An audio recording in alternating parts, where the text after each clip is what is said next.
Long Take Review, where 4 college professors talk film, providing insight, not assigning homework. I'm your host, Jen Subchakchai-Bankard, and I'm here with 3 Shakespearean players.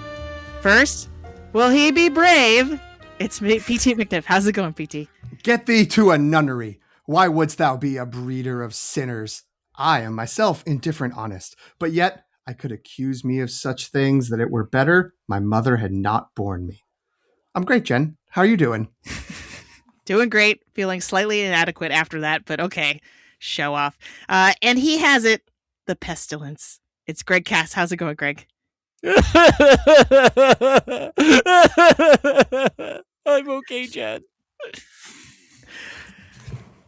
I see you. I see you, Greg.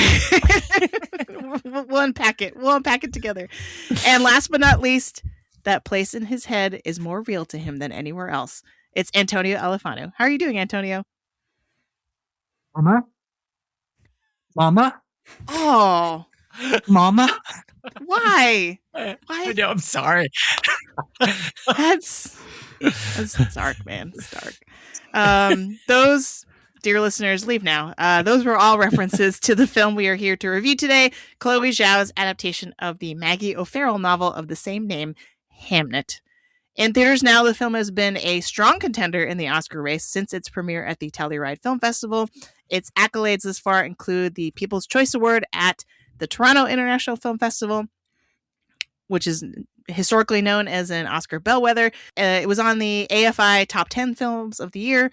It's received 11 Critics' Choice nominations, 6 Golden Globe nominations, and many other Critics Group prizes. So it's a big one. It's a big for us during award season. If you're listening to us for the first time, we'll have a spoiler-free section designed for those who haven't seen the film. And then with a very clear alert, we will shift into spoiler mode for the rest of the show. PT, if listeners think we're worth immortalizing on stage after listening to this episode, what can they do? If the wind is southerly and you know a hawk from a handsaw, then sign up for the Long Take Review wherever you get your podcast. We host the feed on Jen's Substack at thelongtake.substack.com, but you can also find us on Spotify, Apple Podcast, Overcast, YouTube, and many more. You can also follow us on social media. We're on Instagram, Threads, and Blue Sky at The Long Take Review. We're also on Letterboxd. You can follow the account at LTRpod, or you can search for the hashtag LTRpod to see what each of us individually has been watching. Jen? Thanks, PT. So as always, we'll start with a short take. What was everyone's general reaction to Hamnet? Let's start with Greg. Greg's the one who has been pushing this movie since I think you saw it first out of the 4 of us. Start us off strong, Greg. Sure. Thank you so much for recognizing that I saw this earlier than you. It means a lot to me. I went to and I've alluded to this a couple times on the podcast, but I don't think I've ever explained. So people who aren't AMC Stubs members may not know that Focus Features did a big promotion with AMC this fall, where they premiered all their films there a little early, and if you attend all 6 with your membership, you get gift cards to the Focus Features store in increasingly high amounts. So a couple times I've referred to the fact that I was getting paid $200 to go see the Neil Diamond movie. That's because I hit the top amount when I got to the Neil Diamond movie, Song Sung Blue. So I did see Hamnet early as a part of that promotion, and I really, I want to just be upfront that there was no way I was going to be unbiased about this film. I mean, this is a film based on a really wonderful book, and a book that meant a lot to me when I read it. I also listened to the book this year. Jessie Buckley read it to me on an audiobook, which was just phenomenal. And I highly recommend to anybody who's thinking of checking out the book just to hear her take on the language and just tell you the story is really, really wonderful. So I'm at just as high as I could be on this film. I think it was a beautiful masterpiece. I stuck by Chloe Zhao in the Eternals conundrum, but do not recommend Eternals. And I thought this was a strong return to form for her and something much more in her wheelhouse of where she should belong.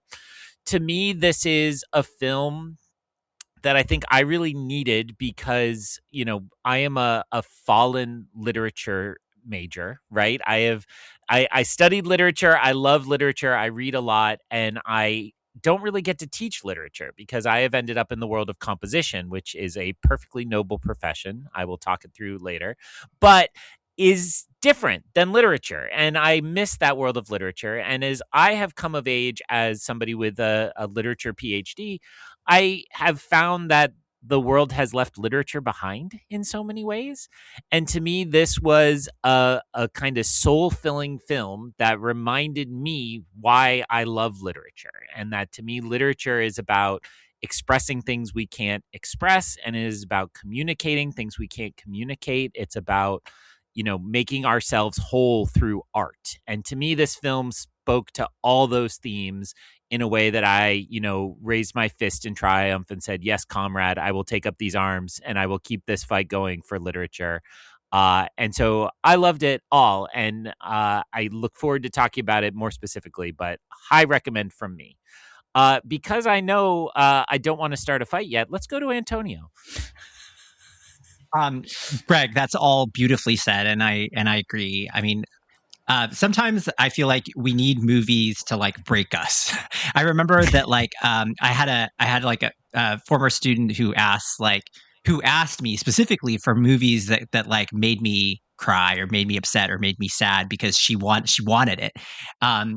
And and I mean, sometimes we just need to sort of like reclaim the kinds of feelings that we've been taught to submerge, and sometimes art gives us permission to do that.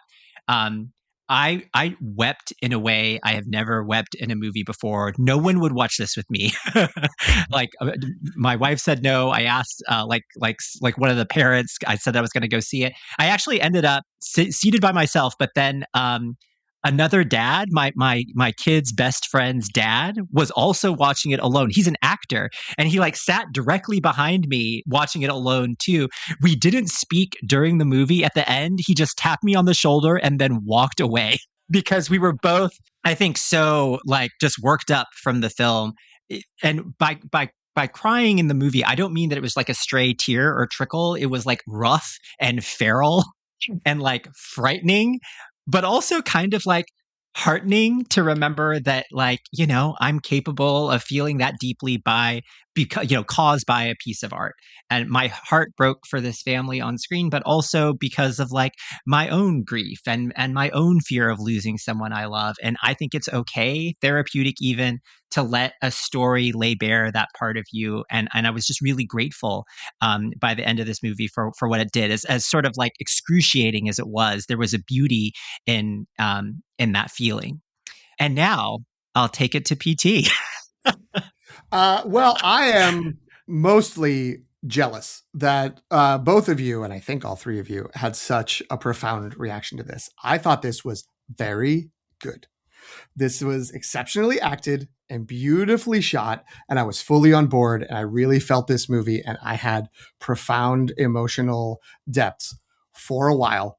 But the end part that all of you, and I mean the three of you and everyone else in the world, felt after that point in the movie did not work for me, because the foundations upon which those emotional parts were built were so shaky in my mind.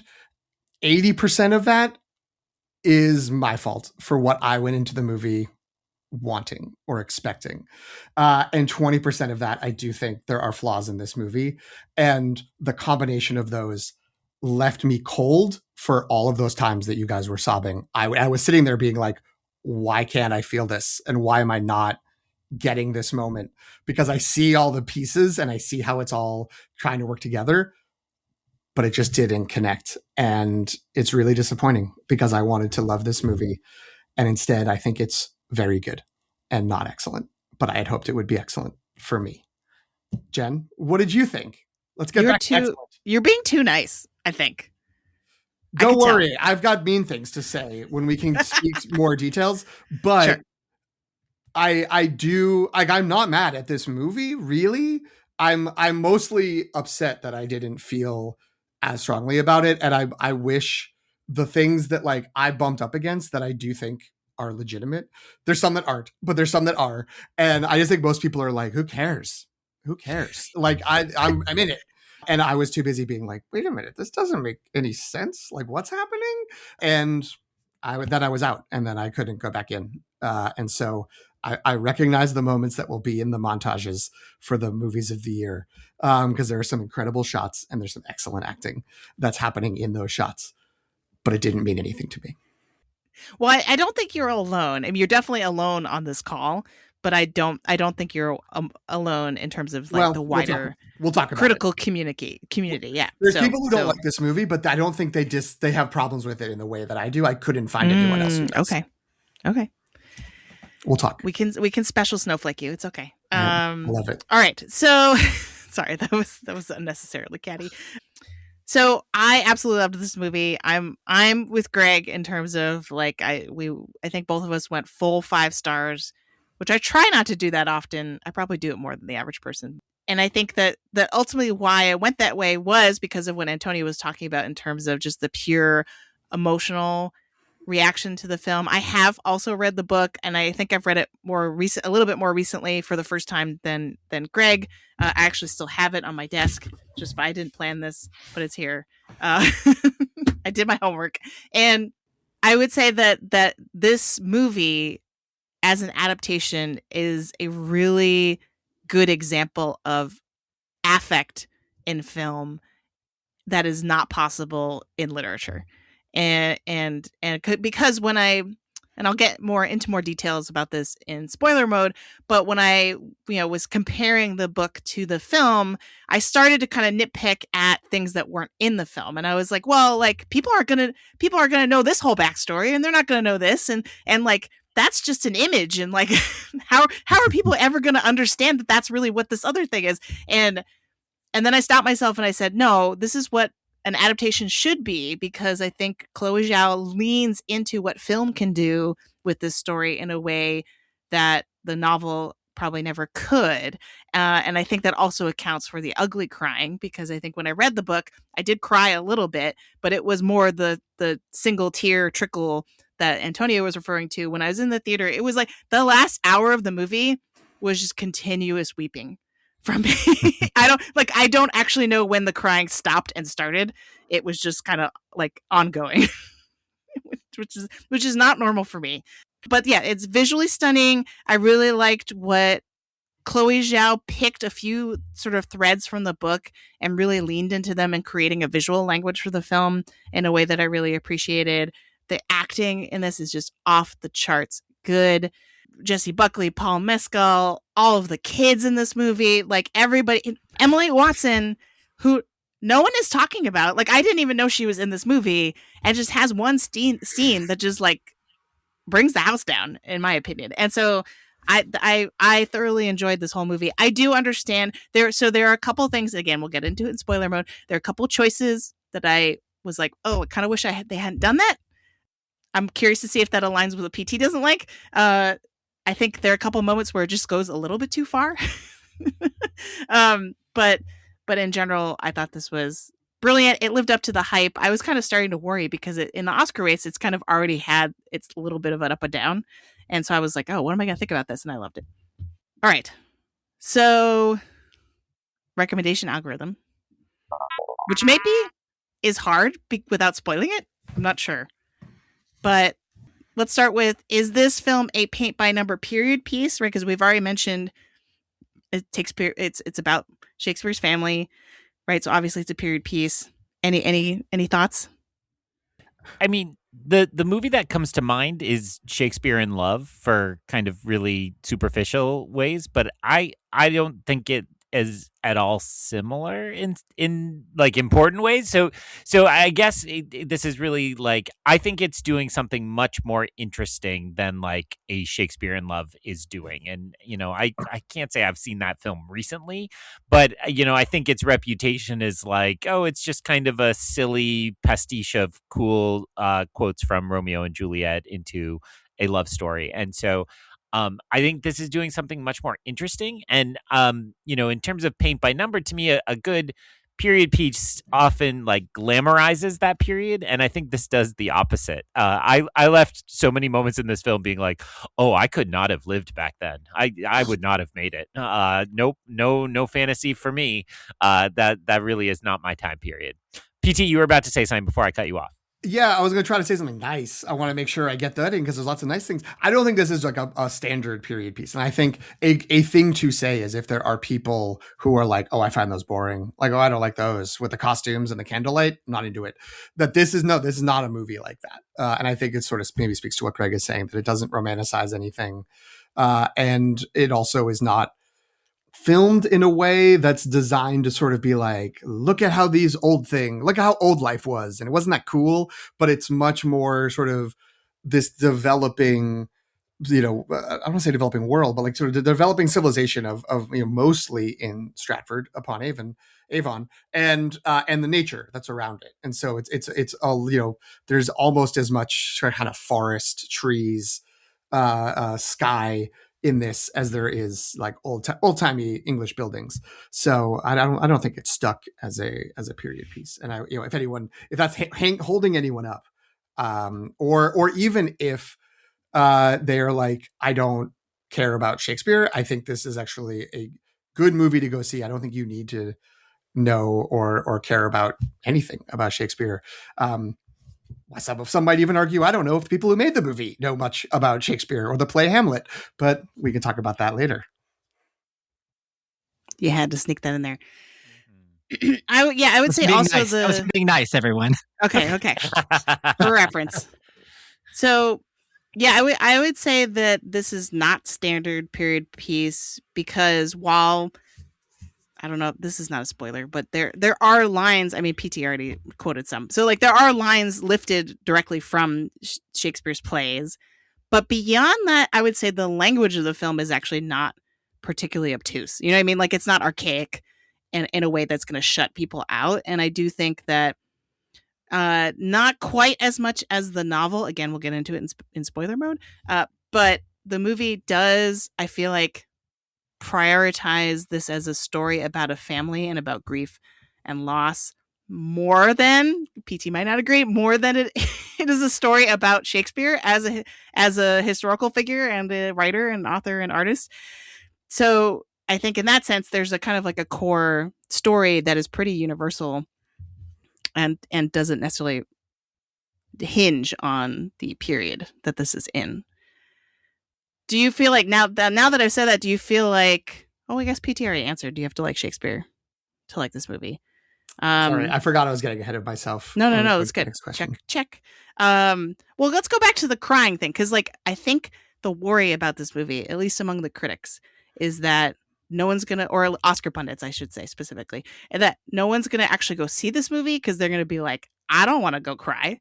Like that sounds really like a bummer. I don't. I want to wait, or like I want to procrastinate watching that movie as long as I possibly can if you're an Academy voter. So what would you say to people to sort of like manage their expectations in terms of the emotional weight of this film after we just spent about 10 minutes talking about how much we cried? I mean, what you just said is literally what people said to me when they said, I will not watch that movie with you. Right. And for a lot of people, like it's not that they don't necessarily crave that experience. They just don't want to do that in public. They want to do that in the privacy of their own home. And that's what everyone, well, I think Janine actually will never watch it, but at least a couple of other people were just like, I don't want to do that. I don't want to do that in front of you. And I was like, okay, fine. So I don't know. I think it's a great thing to do, like in a movie theater, in the same way that, like, when you're watching like something suspenseful or a horror movie and everyone gasps together. I think that there's something really nice about like this feeling of like, you sniffling and the person next to you sniffling and all of you like going through it together. I think it's really lovely. But I think that for a lot of people, it is very off-putting, and they don't want to trigger that kind of stuff in the middle of a movie theater. I do think it has earned its reputation in that, like, I heard raking sobs in my movie theater. Like Antonio's right. I didn't like look and stare, but like, who's having a like thing right now?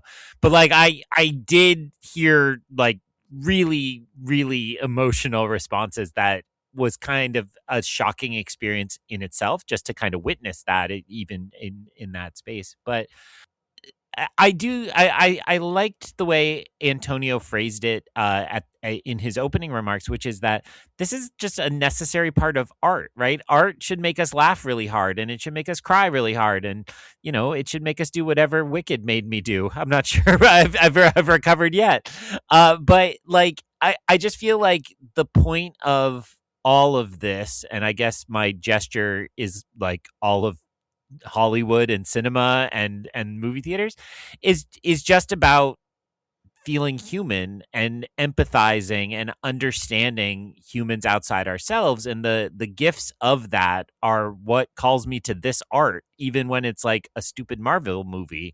Like, I want to feel stuff and I want to experience it. And so I would say, for me personally, this is not the hardest I've ever cried in a movie theater. I think I've had a couple other experiences that are harder than this. Um, but like, I also think it felt right. When I had seen it before you all, I said, yes, it's very sad, because you all had that tip. You knew that. But I left this movie feeling very much alive. I'm going to invoke another PT sore spot. Life of Chuck had this reputation of being life affirming, right? That was the word that kept spreading around, like, oh, it's very life affirming. You'll feel like you're alive.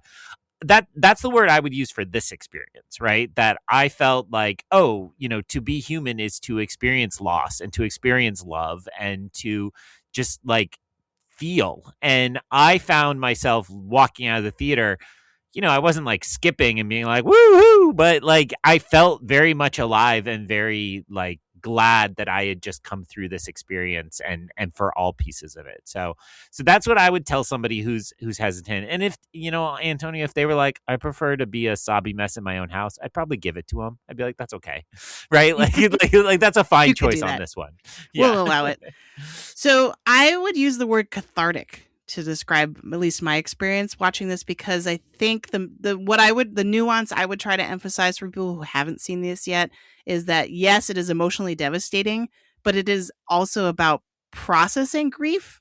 And so you kind of come out, and I'm trying to say this in a way without spoiling anything, but like you kind of come out the other side a little bit at the end. And it does feel like you're like, oh, wow, I really went through it watching that. But now I can kind of breathe, right? And kind of have a sigh of relief at the end. And so for me, that's what it felt like as I was walking out of the theater, wondering how puffy my eyes were going to be as I walked to my car. Be like, oh, people are going to be like, are you okay? But I would say that it's not. I think the distinction I would make is it's not tragedy porn. It's not like trying to be like, isn't this the worst?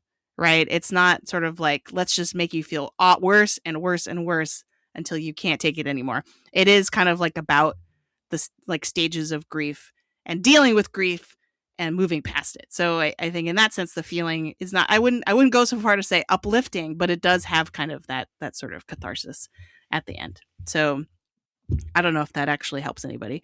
Yeah, to chime in as a person who didn't feel that way, but endorses having that experience in a movie theater. And in the week since I saw this movie, I did go and see a movie where I and everyone in the theater was crying at the end, but it was different because it's like a very old movie that everyone knew going in. How was Predator? Incredible. I mean, if it bleeds, we can kill it. Sniffle, sniffle. Although I will say, Greg, I'm very glad that you brought it up. The only movie I had listed under recommendation algorithm to try to explain my experience seeing this movie was The Life of Chuck, of being like, I'm really into this. And then it didn't work out. But if it does work for you, wow. Like I think those are very comparable experiences. So I'm glad that you see that, because I was a little bit worried if I say that that it would be like only me complaining about my own responses. So good. But yeah, I think there is something to, again, Antonio, your friends, if they're like, I need to do this alone, understandable. But I think there is something positive about having a shared experience, even if it's going to be emotional, even if you might go in saying like there is a high to almost guaranteed chance I'm going to be expressing my emotions and feeling it in a certain way in a group of mostly strangers, or even with people but outside in the real world. And I do think there's a difference between sort of emotional torture porn and a movie like this, which I don't, I do think there are accusations this movie is manipulative. Having not been manipulated, I guess it feels a little bit like, well, it was manipulated. But I feel like I never felt like it was going like to just try to make you sad. It would never felt like, I think even to the degree that I recognize what were supposed to be the emotions that I was getting from it, I never felt like it was going too far or that it was, trying to like grind you down so much as it's talking about very sad things and processing very sad things and trying to respond to that. And we all have to do that. And I don't think it's bad to engage with art in a public or private setting that reflects that, because to Jen's point, I think catharsis is the word that seems appropriate for what is happening here and what the sort of trajectory of the movie is building towards. Yeah, and the sadness in this feels intentional and purposeful and productive, which I think I think my concern is that people will not assume that. They will assume it's the other thing, that it's the just sad for sad's sake and to make you cry. But I think there is this other purpose that we'll hopefully get into in spoiler mode that does make it seem a little bit more earned and not as manipulative. The other thing too is like the idea of human connection amidst tragedy is baked into the story as well, right? So I think that like, at least for me, seeing it in a theater, granted it was an empty theater. In my case, there were maybe 3 other people in the theater at the time that I saw this. But the idea of seeing it communally, I think, enhances those ideas that are in the movie itself. All right. So I think, let's go into spoiler mode. If you have not seen Hamnet and you do not want it spoiled, please go see it in theaters, or if you prefer the privacy of your own home, hold off until you're able to do that. This is the rare time we are condoning that behavior, and rejoin us for the rest of the conversation.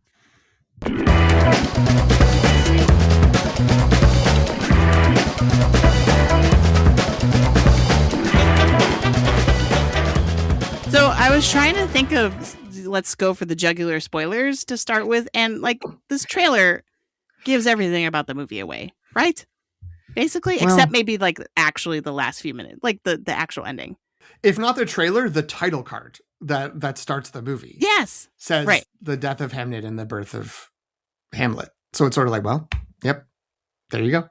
Yeah, and I think the marketing isn't shying away from, a child dies in this movie, right? They're being pretty open about that. So movie trailer rant aside, I would say that Hamnet's the scene, which I believe, based on what PT was saying, is where the film still had him, but not for that much longer. The scene where Hamnet actually dies is probably where we should start. And what's interesting is that, so I've read the book, and so my understanding of it, I think, was a lot more logistically more in depth about what was happening than some critics who have not read the book that I've listened to and read, being like confused about actually what is literally happening in the scene where Hamnet dies. Do we think this is just people not paying attention? Like what what do we think? Do you think there's ambiguity there that is legitimate, or what is ambiguity? So there's a couple things that I've heard. One is the sort of like bargain with death and the idea of like, is that real in the context of the movie? Like, are we actually supposed to believe that, or is that just Hamnet? Like the characters in the film, is that just their belief system, or is there actually like supernatural stuff happening? The other thing is that I think I was listening to Mike and Oscar, and they were thinking, they were debating whether or not Judith had actually died and then come back to life. And I feel like one other person had asked about that too. And then there's a thing with berries. People think that Hamnet poisoned himself with berries, which I don't remember at all. And I was like, where are we getting this from? So I do think, and yes, I was fully on board with this movie. I was weepy during this whole sequence when he died. I'm not made of stone. However, so I like one of the things I liked about this part as sort of paying off parts that were like earlier in the movie, where I was a little bit like, that's okay, I don't know why we have that, and then it felt like, oh no, it is paying off, is that sort of pagan witchiness of Agnes's connection to nature and potential like control over it, and the visions or the sort of prophecies she has and the dreams and all of that, that there's the potential that Hamnet took his dad's advice to be brave and made an intentional choice, like did something, had some power in him he inherited from his mom and her mom who came out of the woods, and all of that like this sort of natural mystical power, magical realism power allowed him to say, yes, I will go, I will dress up as you and take your place. I don't know if I think that's meant to be unprovable. Like that's meant to be intentionally vague, and you can, lots of diseases and there's plague doctors that we see, like there's plagues around. So like she could have been really sick and made it through, but the brother who kept hanging around her caught it and died. There could be a very clear scientific explanation, but I think there is this poetic element of him sacrificing himself, and again, sort of in a way that no one except his dad would fully understand because of that last conversation they had together. And that's juxtaposed, though, all of that poetry and the instinct to sacrifice for his sister is juxtaposed against this very, like, again, sort of like feral scene of her holding him and him like seizing, right, having like seizures, and that moment, that broke everyone on this call, right? Because there's no way to watch that, I think, and not just feel broken and just destroyed, right? Because there's nothing more heartbreaking to watch than that. And I think that, I think there is a risk that that something like that could feel like exploitative and cheap. And I think part of the reason of the marketing and the fact that they advertise this is what this movie is about right away is so that it doesn't feel like it's just like, this is the text of the movie. This is what we're going to be dealing with, right? And so knowing that ahead of time, to the extent that you can steel yourself, you steel yourself, but there's nothing that can quite like totally steal you from this moment. And because even prepared for it, even knowing that it was gonna be incredibly sad, I was still shocked by what I was seeing, and shocked by like my response to it. So, but I think a lot of what we're going to be talking about today is going to be the sort of like lyrical, poetic side of things, represented by Shakespeare, and then this more sort of like naturalistic side of things represented by Agnes, and how that ebbs and flows throughout the film. What do you all think about this scene? It was fine.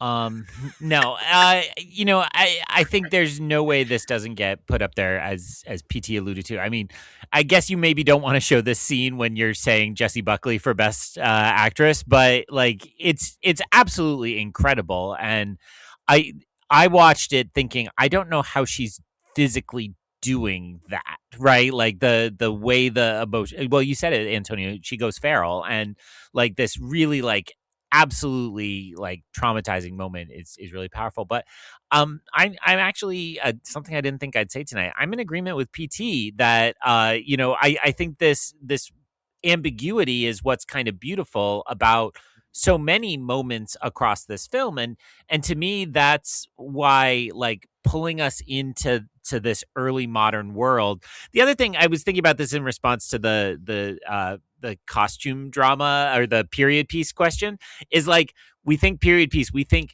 19th century, right? We think Jane Austen, and then this is like, oh right, this is way earlier and way rougher. And I know Jen studied a lot about the early modern period in her grad studies, and I think there's something like really wonderful about the way they rendered this world, that there's real ambiguity in this society. To them, like, the theories of germ infections, viral infections, it feels like as magical as a woman who can come out of the woods and make magic potions to heal, right? And I really loved this death scene. And Jen already called this out, but like that little boy, dang, like he is so incredibly good in that scene. And Antonio's opening quote, which almost broke us all again, that like the kind of the baton pass of "Will you be brave?" to like, "I will be brave, Dad. I will be brave." Like devastatingly well executed, and really, I also like the point, and this will be my final point because I'm getting a little rambly, is that like I have seen a movie recently, maybe very recently, where they surprise you with a really shocking twist in the moment played for the shock. And if this had been that, I think this would have been a complete failure, right? Like I do think they really needed to show us the hand from the beginning. And I think I knew this going into the book, right? I don't recall if the title card is at the front of the book or not. But I had always known that this was kind of the theorizing about Shakespeare's lost child and the inspiration behind Hamlet. So I think they played it exactly right, and they ended up with a scene that I will think about for a very long time, even if I never watch this movie again, which I might not, and I would love to have the once still. So to answer your question, it's not exactly the same as the title card, but there is a historical note before you start the book that explains all the facts, including the boy Hamnet died in 1596, age 11. So, and then 4 years later, the father wrote a play called Hamlet. So it is similarly being like very obvious and upfront and not trying to surprise you with historical fact. Also, the subtitle of the novel is called A Novel of the Plague. So obviously it's like, it's being obvious about like what the subject matter is in a way that's similar to the film. I would say that for the death scene, my favorite thing actually was the camera work in it, because so for context, and I guess spoilers for the book, if you plan on reading the book and don't want to know how it's different than the movie.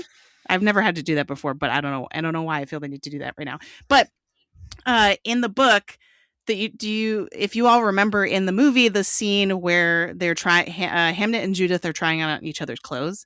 So that is actually part of the death scene in the book. And so in the middle of the night when Hamnet is looking at his sister, who seems so sick and is probably about to die, that he tries to trick Death by being next to her and like swapping articles of clothing, or making like he refers back to games that they would play, like you see in the movie, of them trying to trick people into thinking one is the other, and that he decides that he wants to do that, but with Death, and so that Death will take him thinking he is Judith. And I just love the shot where the camera's in like it's almost like a security camera where it's like in the upper corner of the room. And then Hamnet is just like looking over his shoulder to be like, I see Death over there. Oh, he's still there. Okay. And to me, that's what made it feel very real, but also haunting, which is how I would describe both how I felt reading the novel and how I felt watching the movie, that there is this kind of aura of, and this is very, it makes sense. It's a very Shakespearean, like the idea of fate and destiny and what is in your control, what is not in your control, and what is kind of like star-crossed and tragic from the beginning. And I've definitely felt that in the way that this film, the death scene is shot.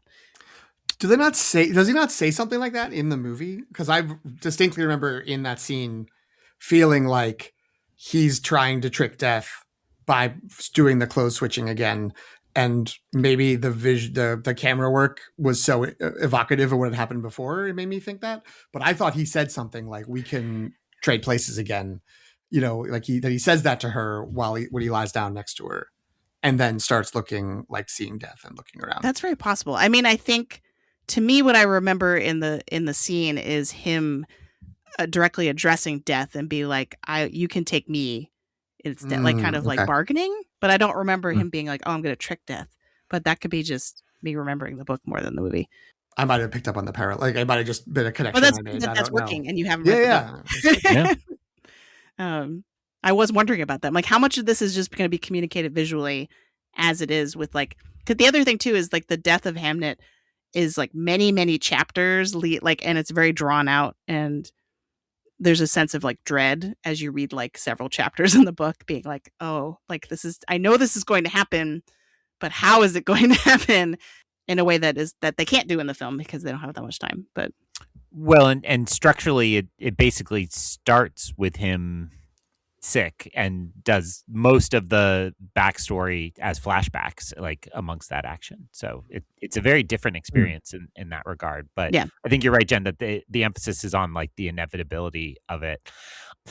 Again, referring to a podcast I'm also on that nobody listens to. I'm on my Wheel of Time podcast. I'm famous for hating prophecy in books in general, and I will say, like, I did not hate the prophecy play here. Like, I remembered strongly from the book that she says, like, no, there's only two people looking over me as I die, and that was such a kind of shock to her that she got there in a different way. But I really enjoyed here. I felt there was more emphasis on that she could see him on stage. And I'll rely on Jen, who's read it more recently. I didn't remember that as being prominent in the book, this idea that, she had the vision of the other Hamlet, of Hamlet, not Hamnet. And it kind of fulfilled that vision and played with that. And that's the kind of prophecy play I do really like, when characters use prophecy or foreshadowing to think they can control things, or they know how things are going to go, and then they get surprised in that way. So that added level of tragedy where she was so sure that, how things were going to be, I thought was really great. Yeah, I don't think her specific vision of squeezing Hamnet's hand and being like, "I see you," as one of your father's. No, that's Avatar. Sorry, go ahead. That I don't remember from the book. But the general prophecy of, I see, when at my deathbed, I see I have two children in front of me. That's the main one that they keep coming back to in the book, and I feel like that was really well conveyed here. And a lot of Agnes as a character, a lot of her like unraveling is around. She previously was so confident in her abilities, and she was like, yes, this is an ability that runs in my family. I can see things. And she's almost like too confident in how she's interpreting her visions. And then this kind of completely turns her world upside down. And she's like, I don't know anything anymore. Right? Like, how could I have gotten it so wrong? And it turns out she was right. She just didn't know what she was seeing.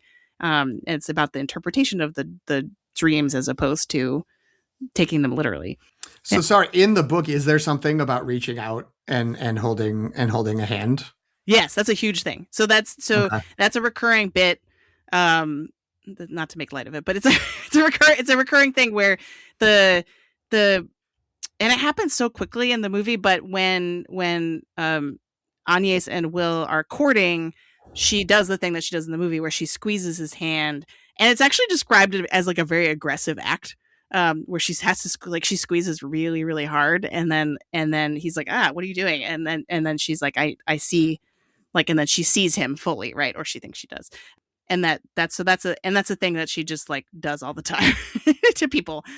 She's also, a whole part of her character from the book is just not at all present, and that she's like the town healer, and that people kind of like sneak to her house and go to the back door and say, hey, like, I need some moon tea or whatever, you know what I mean? Like, it's a service that she does, but one that she is not socially accepted for, but everyone goes to her to like use her. Like, they want to shame her for being kind of a witch, but then at the same time they want to benefit from her powers.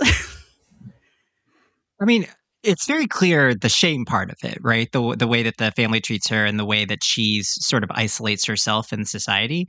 I wanted your take on the romance, because it happens really quickly, and it happens in this sort of like strange in these sort of strange scenes to where, like, I mean, they're both compelling performers and beautiful people, so it's just sort of like you put them on screen and then they start taking off each other's clothes and you're like, fine. But good movie.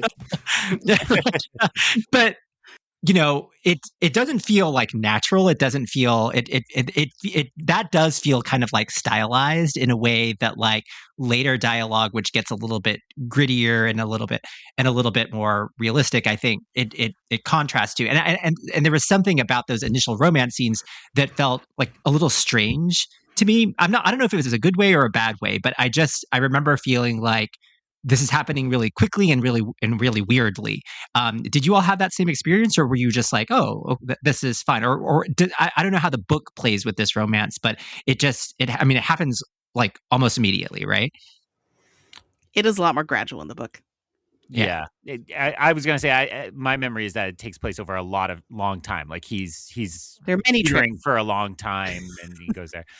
You also are reminding me. I got the cold sweats because I was listening to the audiobook in the car with my kid, and they got to the apple shed, and I was like, wait, like if this is just a sentence, let's let that play out. And it was not just a sentence. It was a very long romance scene, like who's squeezing what, who's pulling down what, and I was like, oh god, like, oh, A lot but of if I apples shut it falling. off, is this worse? Like, they're just making cider, son. They're just making beautiful cider.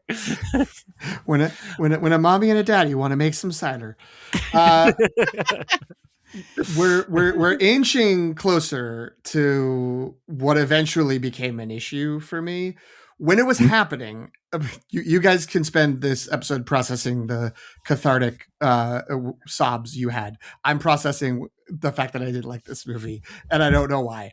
As it was unfolding, I was in, because I was like, this is cool that it's moving a little fast and we're sort of skipping ahead, because there's this magical realism element where I buy that someone who has this, has not been demonstrated, but, we know, although he's not named until later in the movie, but we know this is William Shakespeare. He's got all ideas in his head. He's this artist.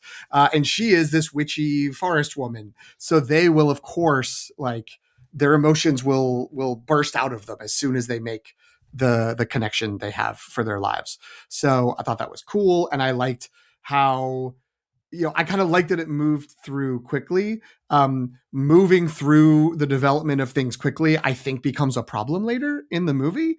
And so in retrospect, I was like, oh, okay. And also, I liked at the time that when they were courting, there were all these little moments, and I'm like, oh, that was like a little magpie being like, that's a thing from Hamlet. That's a thing from that's from Macbeth. Like, this is from something else. And then I was like, that's cool that they're like being kind of subtle about it. And then once they got to Hamlet, it was just like, nope, here's all those things, remember? Like, boom, boom, boom, boom. Here they are. They're all on stage in the play. I'm like, oh, okay. They weren't being subtle. They were just setting up people who hadn't seen the play to be like, remember when he said this to her when they were in the forest? Remember when he said this to her when they were in, doing this thing? Remember when they did this? Anyway, now that pays off. You're welcome.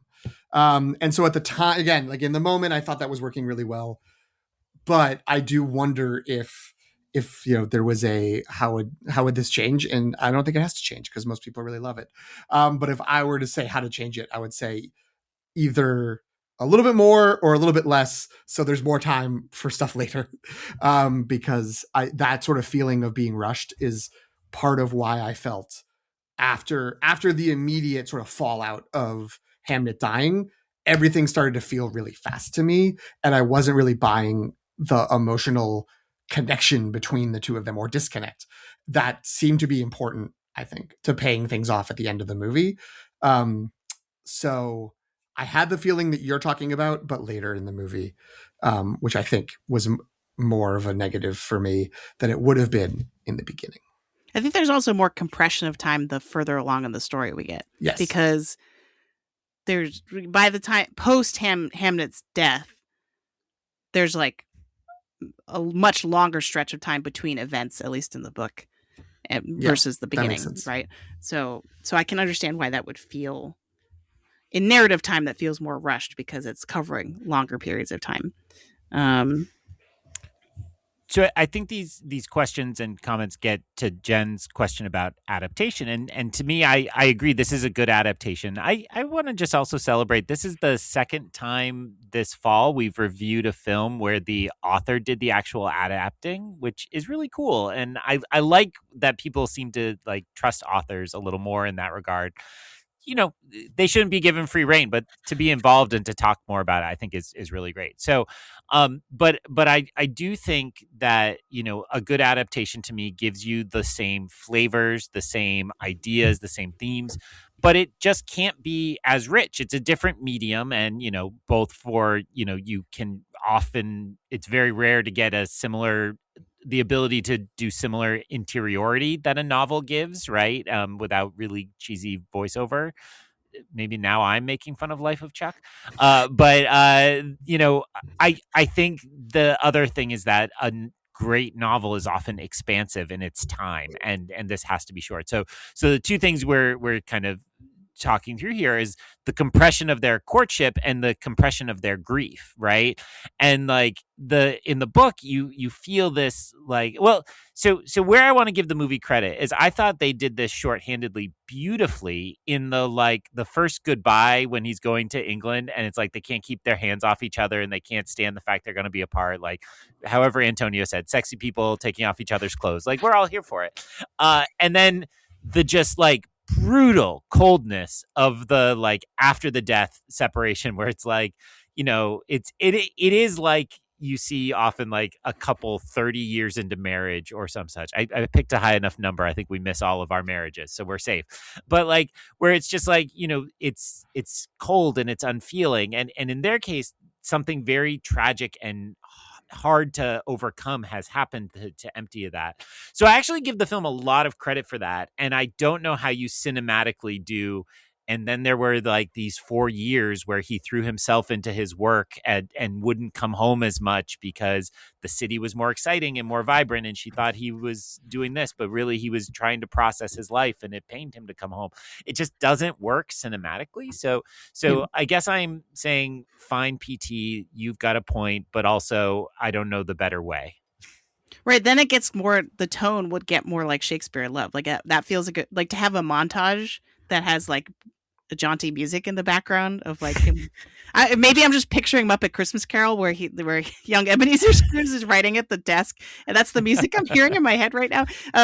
But I don't think I want. Yeah, I would agree with Greg. I don't want that alternative in terms of like a montage of all the time passing. I think seasonally appropriate, but I mean, Citizen Kane would be the more classical that makes more thing sense. of that, of like, here's their marriage getting further and further apart. I do love the idea of Max Richter ever writing upbeat, jaunty music, let alone upbeat, jaunty music for that scene.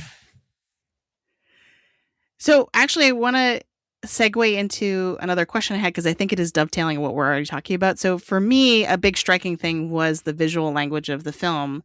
And in particular, which I feel like as I was watching it, I was like, I'm really into this, but I can definitely see other people who might not be. And in particular, I'm thinking about all the shots of the tree and all the voids. So there's like the hole in the tree that they keep showing. And then there's also like a door that's like a black void. I feel like there's maybe one other image that is like a void or some darkness, but it kind of intercuts almost impressionistically, right? It's kind of like not diegetic a lot of the time. It's just like, oh, now we're back at the tree, and then, oh, we're cutting back to the story. So did that work for you, that aspect of it? Why was that a choice that Chloe Zhao made?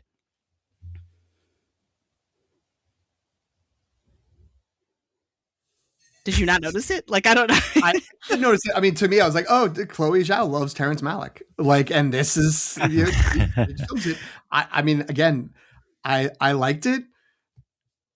That didn't seem to factor into an issue with what we had. Congratulations to the Dagobah Cave for getting work again. That was awesome. What a comeback. But yeah, I mean, it made sense from the perspective of, who our main character, Agnes. I keep saying Agnes, which is very. I think it is Agnes. Agnes. Yeah. Agnes. Excuse me. So that Agnes is, has this kind of feel. At least she feels like she's straddling the line between this natural wilderness life and being in this house. And I was like, the women live in the woods and then come out and seduce some farm boy. And then that's how this lineage continues. And so I liked that. And, I thought all that made sense. I liked the visuals of those sort of impressionistic moments in order to sort of project that element of her in the story. And yeah, I don't know. I liked it, but again, of all the people to say they liked it, maybe that's bad. Maybe that's a bad thing for this movie and for Chloe Zhao. My favorite visual is the forest backdrop with the door in it. Oh yeah. Which, again, I was, as I said, I got $200 fresh dollars to the Focus Feature store, and they're selling a throw blanket of that, which I was like, I don't know that I love it that much to like decorate my couch with it forevermore. But maybe I'm too committed to throw blankets. Maybe they want to use it like as a tapestry on your wall. That's what. Oh yeah, Mm. just disappear into it. Look at it into every the day. void. Remember. They actually have some awesome merch for this movie, which I love. I mean, A24, you have my heart because you started this craze, but like the like little niche merch that these movie studios are making for their prestige movies, just great.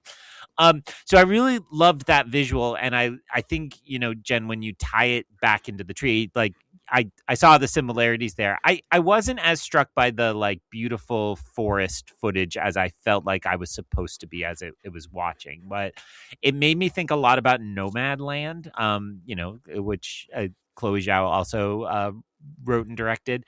That you would get those kind of intercuts of just some of the natural world around the edges of, I don't know, Francis Dormand living in a van. What was that movie about again? Mhm. Who Working can at even Amazon. remember?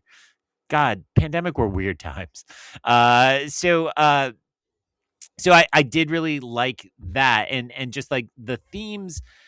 You know, there are times when Hamnet past his death is kind of walking through a scrim that works similarly, and it all felt to me like a very good representation of like this idea of the inevitability but the unknown of death, and that the death is always going to be a void, and the loss of him is a void within their family. And so this kind of visual, you know, reimagining of that. And, you know, again, it's already been said, but Chloe Zhao shoots these people beautifully, and there are moments of you know, I have sitting on my desk, I don't have my book, but I have my little postcard set that they gave out. And it's like there's so many little freeze frames from this movie that are just stunningly beautiful as images. And the one I really love, it's actually in the trailer, and I don't know why, is the floodwaters coming under the door at this, you know, during the birth, right? It's during a birth, I believe, Yep. that they come through. And it's like It's the birth of the really twins. the birth of the twins. And that's It's like really the first visual sign that something is wrong, right? Like, or that. yeah. The natural world is in revolt, and like it's not really that big a plot point. And I think in the trailer it's kind of billed as like, wow, anything can happen in Hamnet, coming to theaters this fall. But like the image of the water splashing under the door was just really well done for a kind of throwaway thing. Yeah. I think that she did a nice job. Chloe Zhao did a nice job of sort of demonstrating the sort of theatricality of like nature, right? It reminded me of when I lived in New York. I saw like a couple of Shakespeare in the Park productions. One of like Twelfth Night with like Anne Hathaway, and I remember that you know, Shakespeare in and of itself, like when done well, is just kind of magical, but done in a setting outdoors and like, you know, with like the stars above you, there's nothing that's quite like that. And so I thought that it did a nice job of of of replicating that sort of theatrical experience, but also showing the possibility, like using the possibilities of film to you know, broaden the sort of possibilities of what we can see. So yeah, I liked it too. For me, it kept kind of bringing back this idea that when you grieve for someone, you're just always looking for them and you don't know where they are. And like it's like looking into darkness because you're like, I'm looking for this person. And they say that in the movie. I think it's probably Will's one of his late stage monologues where he's like saying that, you know, I'm constantly thinking about him and I feel like I'm always looking for, like, I just don't know where he is, right? Like it's a matter of like, if I keep looking, I will find him.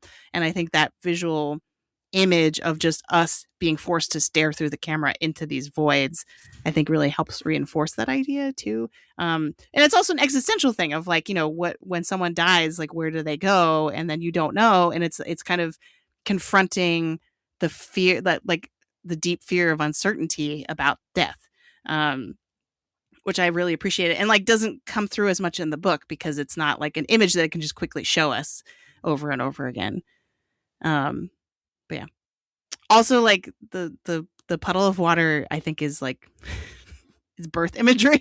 I don't know if Okay, I won't Say over-explain more. that. Explain. But yeah, okay. So what I think what the more natural segue is into thesis, please, because we're already starting to build that towards that. And then I want to loop back after that to our favorite performances. So we've been talking a lot about the themes and kind of dipping in and out. Thesis, please. But at the end of the day, what would you say is the primary thing this film is trying to say? Is it mostly about art? Is it mostly about grief, parenthood, birds? Who put that in there, Greg? Or is that PT? I feel like this often happens. I assume. Okay, no. And so what? Yeah. At the end of the day, what is this film trying to say? It must be me because I put my answer first, which is art. I find this to be, and I said this in my opening, I find this to be a profound defense of art in a period where the humanities is under attack. I mean, we're talking about this in the fall where we all work at universities facing money crunches, and what's on the chopping block first is the humanities department. The university I work at, we have we have sunset our humanities majors, which is meaning we're teaching out the students that are there and then not taking any more students. And that's a common tale across universities and colleges right now because there's just no demand for it. And I'm not mad at my institution for doing so. And the last institution I worked at, which, spoiler alert, went out of business, when we weren't getting humanities majors, everybody in the humanities department was like, we just have to do humanities harder and tell them why it's meaningful and why you 18-year-olds will get a job with the humanities. And you realize that that's just not going to ever work or resonate right anymore. And so to me, this is how you convince people of the value of art, right? Like you have, I mean, it works on like 3 levels, right? But primarily you remind people that art, and the reason I fell in love with literature is because it expresses something deep about humanity, right? And this sounds like PT's quote from another movie we maybe reviewed today, but maybe 3 weeks ago, depending on release dates, which is like, art is how we get to what is deeply, profoundly true within us. And, everything, Jen, you said eloquently about catharsis, fits into that. Like, we have to kind of face this void within ourselves and try to understand it. And to me, the ending is so much about like these 2 people who were deeply in love at one point, who struggled to overcome this. They found each other again in the art and in the expression of something. William Shakespeare, to his friends, Mr. Shakespeare, if you're nasty, he could not have ever put in words like what he was experiencing, and he could never have said that, but he could put it in his art. And what I love about the end, shut up PT, is that, Jesse Buckley's character, Agnes, is like so ready to go there and burn the place down. And she has such fire and passion and anger, like, how dare you? And then sees her husband for the first time and understands it so deeply through the art and what is happening on the stage, but also understanding him as somebody who is doing this every day, twice on Saturdays, probably, right? They had matinees back then. Mm-hmm. And finally comes to understand him. So I find this to be just like this stirring defense of the power of art in a time period where art is devalued absolutely everywhere. So that's why I loved this. I'm gonna take not an opposing view necessarily, but I'm gonna vote for grief before, because like everything you're saying about art, absolutely 100% is there. But I think that's only half of the story, because Agnes is the other half, right? And I think through the two, they are sort of 2 different ways of processing grief, right? And I think fundamentally that is reflective of the differences between them as people. But I think what is just as powerful about that ending scene, it's not just the communal idea and the idea that the only way Shakespeare could process this tragedy was by making art and then sharing it with everybody, but it was Agnes and Shakespeare reaching a better understanding of how they were grieving. And that both and it's primarily her understanding his way better, because previously he thought that she thought that he was running away from his grief, right? That he leaves for London so soon after Hamnet dies, or at least it seems that way in the movie, because he's a coward, right? I think that's the impression. That's what's implied is her impression of it, and that he's abandoning his family and all that kind of stuff. But then she kind of has this revelation at the end when she sees the play and sees him in the play, and then understands, oh, like, this is just what you needed to do to deal with this in your own way. And like, they kind of, the earlier parts of the film set that up well, because she herself is the one who recognizes that he is slowly dying inside by not being able to make his art properly, right? As long as he is trapped in the house with his family and his abusive father, that he is being stifled and not able to flourish. And she says that, like, you have to go to London to do that, even though I don't want that, because that means that you're not here. I understand that is how you need to live, right? And similarly, there's a better understanding of Agnes's sort of intuition and kind of root, and how she is spiritually rooted in nature, right? There's that really, when she gives birth to the twins, it's the same flooding scene that we were talking about earlier. What's so heartbreaking about that is because all she wants to do is go to the forest, right? And everyone else won't let her. Like, they physically have to restrain her to be like, no, you're crazy lady. You're not having your babies in the woods. Like, we're like, you're going to sit on this dirty bed and we're going to do this like everybody else does. Right. Like, and it's this idea that, like, that's how she processes the world, and therefore later on her grief, right? And it's through her visions and squeezing people's hands and like all. And so it's like, I think it's really beautiful that by the end they kind of come to a better understanding of each other through this process of grief. I agree with all of what you've said. And beautifully said. My issue with the film, actually, I think, is going to dovetail into PT's issues with the film, I think. So I'm gonna transition us to PT by saying that, for me, I think the film is about grief, not because I don't love what Greg said. I love what Greg said, but I think that my issues with the third act of the film, and why I was not quite as moved by the very ending as I was in the middle of the film, is because it was hard for me to make the connections between everything that we're talking about and the ways in which they're trying to connect, and the play Hamlet. So there's a lot of work that's being done by the staging of Hamlet at the end. And that was another kind of stunning thing to watch at the end, right? Because like I'm accustomed to watching like, bits and pieces of like theater being portrayed on film, but like there's long extended sequences here. And there were moments that did move me, and obviously like the close-ups of like Jessie Buckley and watching her, like the acting of just her reactions to this are really amazing.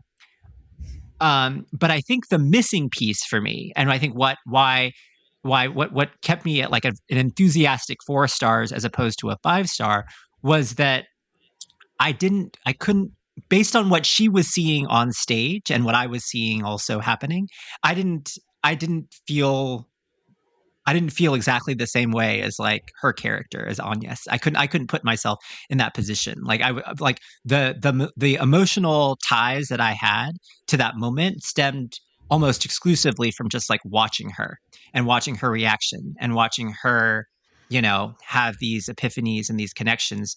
But I myself couldn't make those connections through the text of Hamlet. And so I want to take this to PT, who I think, loves Hamlet. I know he loves Hamlet because he wanted to see a production of it in LA. It's probably good that he didn't see it, because it was, by all reports, really awful. Yeah, unfortunately. But I mean, this was my question for you today. That what I was sort of most curious about, because I'm not like not an expert on this play in particular, but I know Hamlet, and there was just some parts of this that felt sort of like, is this what Hamlet is really like? How to transpose like this story into this that felt a little odd to me, and so. PT, what are your thoughts? Can we move into rhetorical situation first? Sure, why not? Where we were planning to talk about this? Yes. Okay. So to give PT a platform, we are going into rhetorical situation in which we look at a film through the lens of our academic experience.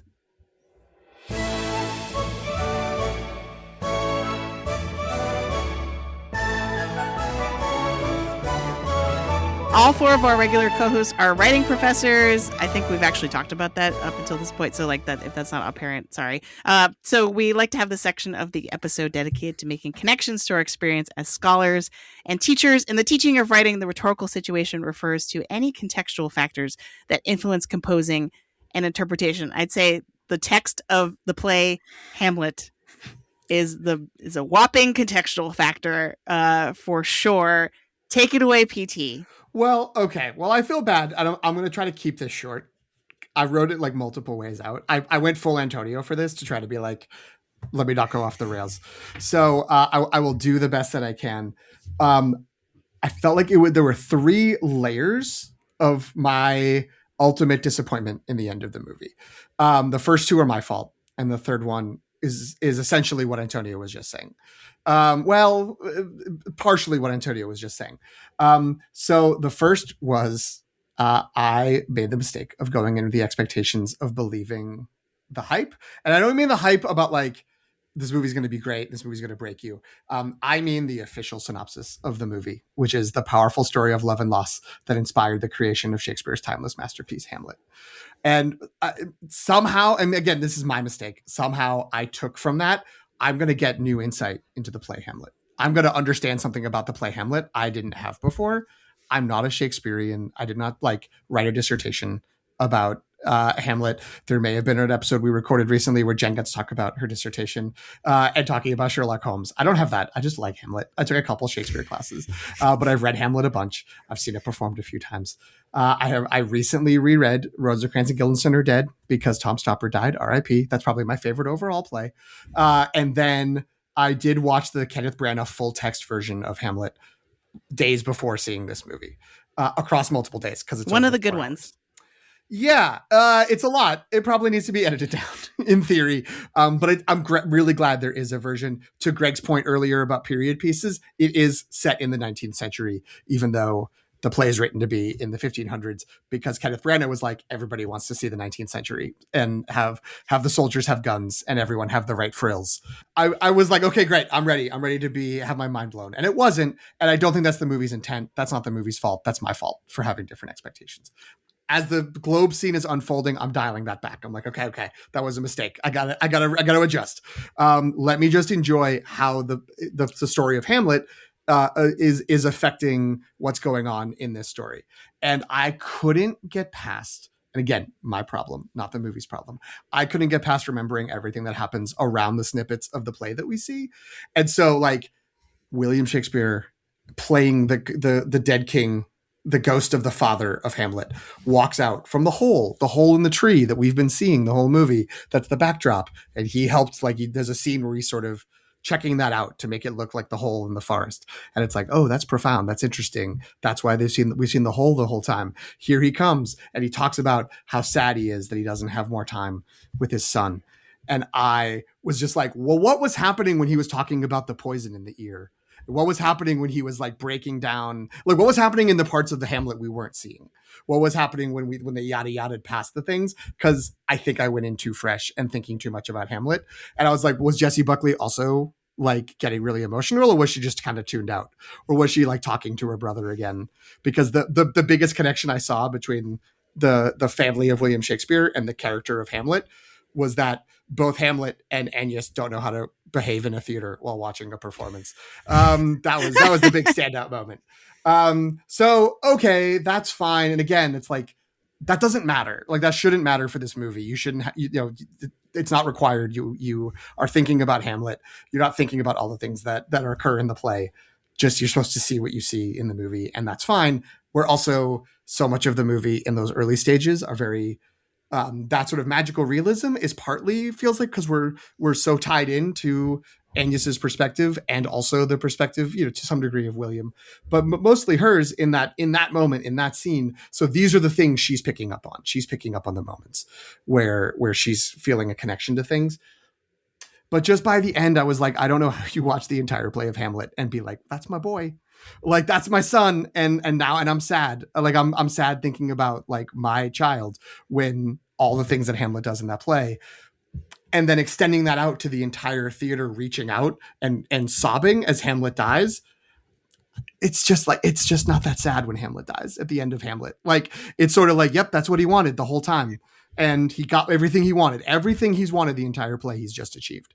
And that's like, there's dramatic irony there. And, it is a tragedy in that sense of everyone sort of has a plan, and the only person's plan who pays off is Hamlet. But Hamlet is just like, I want to kill these people and I want to die. And he does. And it's just sort of like, okay, I found it really hard to make that connection, and I wasn't really feeling it. So that was the second level, and kind of maybe where Antonio was. But then the third level was everything you guys were saying in Thesis Please, I believe is what this movie is aiming to say. I didn't buy it because I didn't buy that Agnes thought that William didn't care about the death of their kid. I only realized that she was upset he was in London. I understood when she was upset when he left the first time after he dies, that it's like, why are you leaving so soon? And he's like, I got to go. Life goes on. And that's a little callous. That's a little throwaway. Okay, I understand that. I didn't know that she was like resentful of him being in London until she's in his room and is like, I just thought he was celebrating the whole time. I thought he was here partying. And I'm like, was I supposed to have thought that for the whole movie? Was I supposed to think she was upset at him? Because I never thought that. I just thought she was sad. And I thought he was sad. And I thought they both knew that each other was sad. And then the whole end of the movie is this revelation that she realizes he was sad. And I'm like, okay. And then built into it is like, but their son's legacy is permanently cemented in this play Hamlet, which is basically the same name as Hamnet. And so everyone will always have this beautiful piece of art to carry forward. It's like, yeah, but I don't see the connection besides them being sad. And so the performance is incredible. The moments when, look at me, turn around and look at me, or look back. I forget exactly what the framing is. And he does turn around and look at her.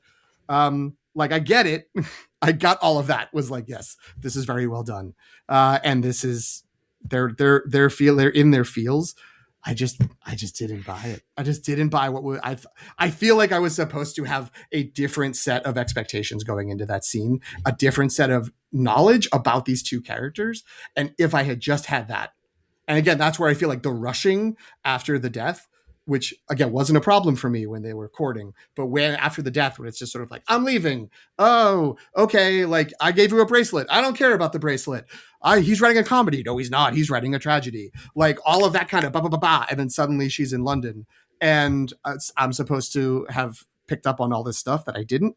Maybe that's my fault. Maybe I just missed all the clues. I feel like I was vibing with a lot of what was happening earlier when things were being shown and not told. But I think there was so committed to showing and not telling that I didn't get anything out of it. And then I was supposed to have this foundationally that I think would have at least got me to cry at the end, even if I didn't buy the art component, like Greg was saying, because I'm like, I don't know if Hamlet really pays off like this. That doesn't really make sense. But that's a me problem, because I'm thinking too much about the play Hamlet, and the movie doesn't want me to do that because the movie's presenting what the movie presents. And I can't be mad at, no one should ever be mad at a movie for not being what it doesn't want to be.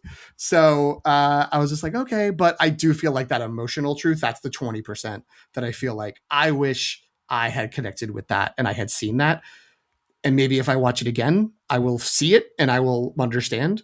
But in the moment, I was just super bummed out, because I was like, oh, none of this makes sense to me. Like, it makes sense, but none of it connects with me, because I don't like, there's all these layers on which I think this is supposed to work, and none of them are working for me. The end. Sorry. I wish it did. I really wanted to like it. So anyway, to your point, Antonio, no, I don't think there's anything special besides like I mean, Hamlet is a story about grief. Like the idea of Hamlet is like, he's so sad that like, he's like, pushed to do this, like, completely self-destructive thing of like, I'm just going to wipe everybody out. I guess I got to kill this guy. He killed my dad. I'm really sad that my dad died. I'm going to kill him. And I don't really care what happens to my mom or all their friends or my friends or really anybody else. And ultimately someone else is going to come in and take over this kingdom from another country. And I don't care because that's how sad I am about this. But it's also mixed in with like, does he am I going to do this? Do I have action, inaction? Do I just want to kill myself? How badly do I treat the people around me? Am I pretending I'm crazy or am I really crazy? Like what's all happening there? And so I just think Hamlet is more complex than this movie presents as just a vehicle of grief. And I read some articles. There was one, I think that it was, Bill Jabiri, I'm not sure if that's a correct pronunciation of the name, in Vulture, wrote something from, I think, Toronto. And he was like, this is devastating. This is one of the best movies I've ever seen. And that I read it after the movie, but he said that it changed for him his understanding of Hamlet, that it makes Hamlet a story about grief instead of a story about revenge or a story about like, self of reflection or whatever people might think. And I don't know. I mean, grief is there in Hamlet, but I just didn't see it coming through in this. The end. I'll stop talking about it. So I guess what did work for me about this that is different than your experience is I never operated under the assumption that there would be a direct correlation between the contents of the play Hamlet and the plot points or the narrative or the characters in Hamnet. And so for me, so it's like hearing you kind of diagram this so thoroughly makes me wonder if actually the story is very purposefully, and I would say this probably more applies to the film than the book, which I'll talk more about in a second, but like that Chloe Zhao is actually in the staging of the final scenes in the way that it is actually trying to resist the idea of historicism and the idea that like, oh, as long as we understand Shakespeare's life and biography, then that is the key to unlock the text that he created. And for me, like when I'm watching that scene in the Globe unfold, at no point was I expecting like overlap between what's happening. And in fact, for me, recognizing, oh, like Paul Mescal is coming out as the dad, right? And then is it Noah Jupe? I keep getting the Jupes mixed up. Yeah.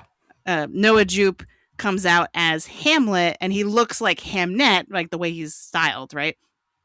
Then I was like, oh, okay. So like, this is not actually supposed to correlate. The two stories are not supposed to line up in any meaningful way, but it's more, he's channeling his feelings into this other story so that that's why there are like moments or kind of little vignettes or snippets of the story that Agnes can recognize as like, oh, when you are giving this monologue about you wish you had more time with your son, you are talking about the real life Hamnet, but that doesn't necessarily mean that whatever happens in this next scene is like a logical follow-up to that. It's more like and I think this whole Chloe Zhao's whole approach to this movie, I think is, and I was debating, I'm like, is it impressionistic or is it expressionistic? Like, I don't know enough about those two things to be able to tell the difference. But do you know what I mean? Like, it's like, I think her whole approach is like, it's purely about the affectation and these like impressions of emotion.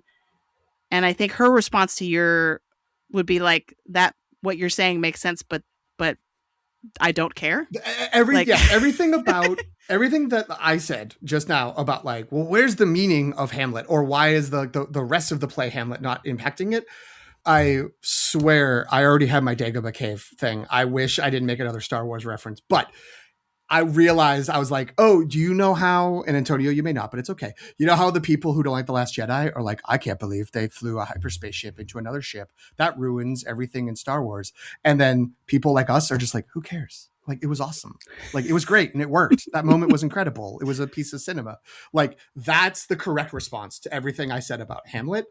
But what I would say is, did you feel, and I don't mean this accusingly, but that was a bad intonation because it did feel accusing, but I don't mean it that way. Did you feel that Agnes needed to have seen some proof that William was sad about Hamnet? Because I did not enter that scene thinking she did.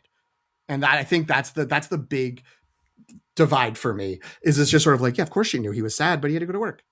And I never felt like she wanted him to move back, or I never felt she wanted something different, just that they were grieving on their own. And so I guess I kind of thought that maybe it was going to be, oh, this will be a way for them to connect over this. But then the way they connected felt like there was a disconnect I didn't see before, if that makes sense. Yeah, I think what that problem, I agree, is more of a problem because having read the book, it is eliding a lot. And I can't believe on this episode, I guess I should have expected this, but because I like the book so much, but not to be the but in the book person, book that's who I'm being in this episode. There's actually again, and if you fast forward 30 seconds, if you don't want spoilers for the book, I guess, but there's infidelity in the book. Oh. So, and the scene with the bracelet is much more extended. And basically Agnes, when they're sitting at the table and everyone's like, we're rich, like Dad's rich, he brought all these goodies, right? Like everyone's happy. And she is like, her spidey sense, her intuition is holding this bracelet and is like, there's something weird about this. There's something off about this. And she looks at the bracelet and she kind of like, she's like, and it even goes so far to say, it's like, she could sense that the person who gave this to him hates her. Right, like a woman that he cheated with, it was her bracelet to begin with, or something like that. She like can sense that something is like off, and then looks at him, and then like when they sort of like reunite later after the dinner scene, she's like, it confirms it because she's like, oh, like other women have been on him, and so I think that is a large point in her disillusionment with him and her assumption. I think that makes a lot more sense in terms of like after that. She then assumes that like he doesn't care about his family. He's moved on. He's having a great time. Like her thinking he doesn't care makes a lot more sense in that context than what you're describing and the film presents. But I didn't think of that because I had that context in my brain. But already, I do want to be clear. I don't know. I have not seen anybody else where this is the complaint they have about it. Is this? Yeah, you're not complaining about the things I thought you were going to complain about. I feel I have more complaints if we need. Well, I mean, sure. We can talk about the to be or not to be scene, which is a disaster. I actually think the two scenes they show, even though I open with "Get Thee to a Nunnery," and I think that scene is very well performed. I think showing Shakespeare in London on his own at all, and let alone just for two scenes, was a big mistake.